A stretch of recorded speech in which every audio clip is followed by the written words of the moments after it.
Hi, I'm Russell Dulaney, and in this video I'd like to show you the RD500 LED panel manufactured by Red Dot LED.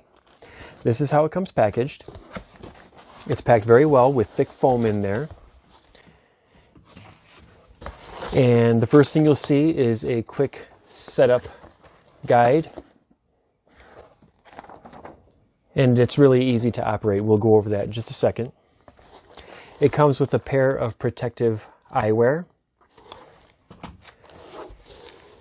This is the main power cord for the unit, and it also comes with a daisy chaining power cord to hook up multiple units together.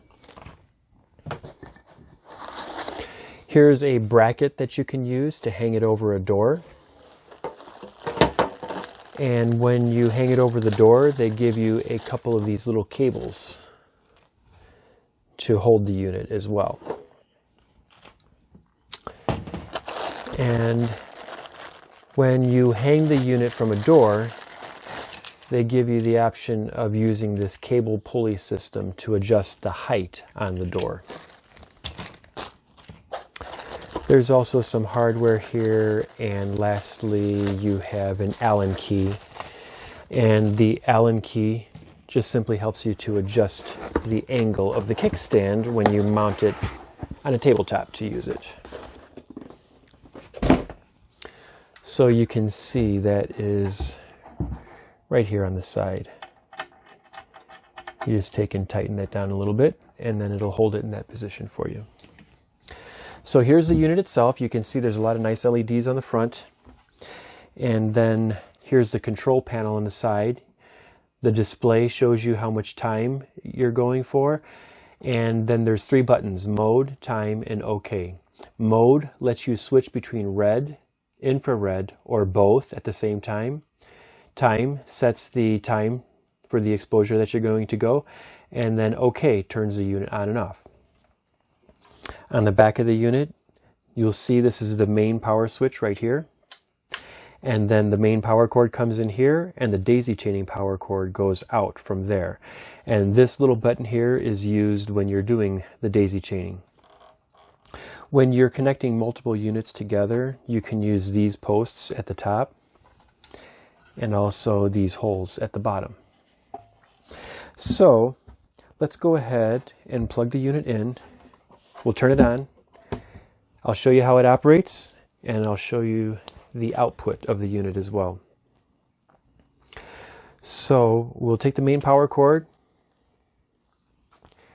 just plug it in right here. And this is a standard 110 volt plug.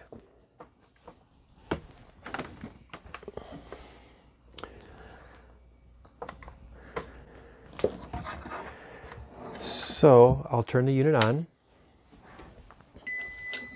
and then you see the control panel here has 3 minutes on there. If you wanted to change that, you could just hit the time button. Once it goes up to 20, it'll roll back over to 0. So 20 is the maximum exposure time. Then it goes actually to 1, 2, 3, it rolls over there.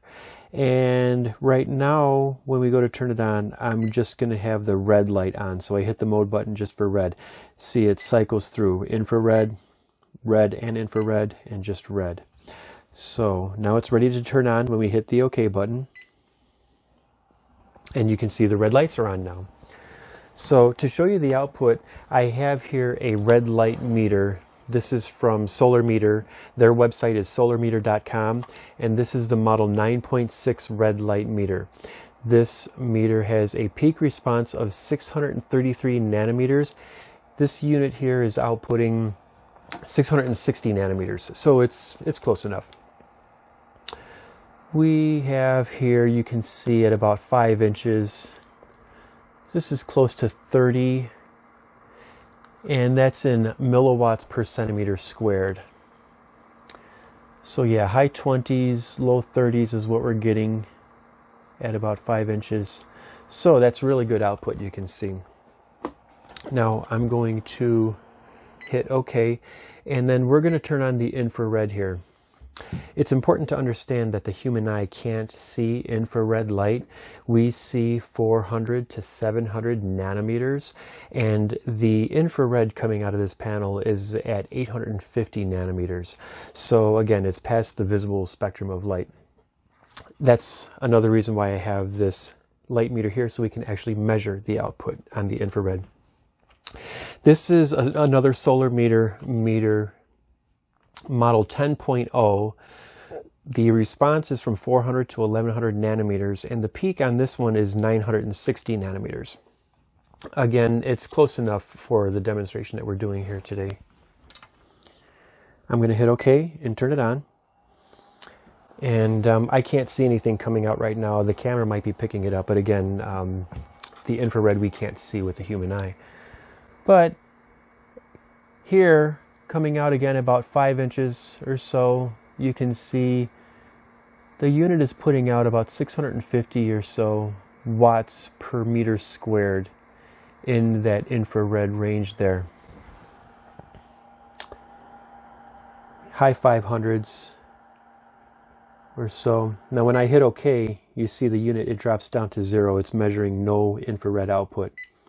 When I turn it back on, you see again, it varies at least around 600 or so watts per meter squared. So again, really good in that output range. I'm going to hit OK and turn it off. I'm going to hit mode, and we're going to go red and infrared at the same time and retest the unit. You see here again, it's about the same. Low 30s, high 20s on the red light. And then on the infrared, actually looks like it's increased now. It's reading about 960 or so on the infrared. So, like I said, you can tell it's very good output on the unit.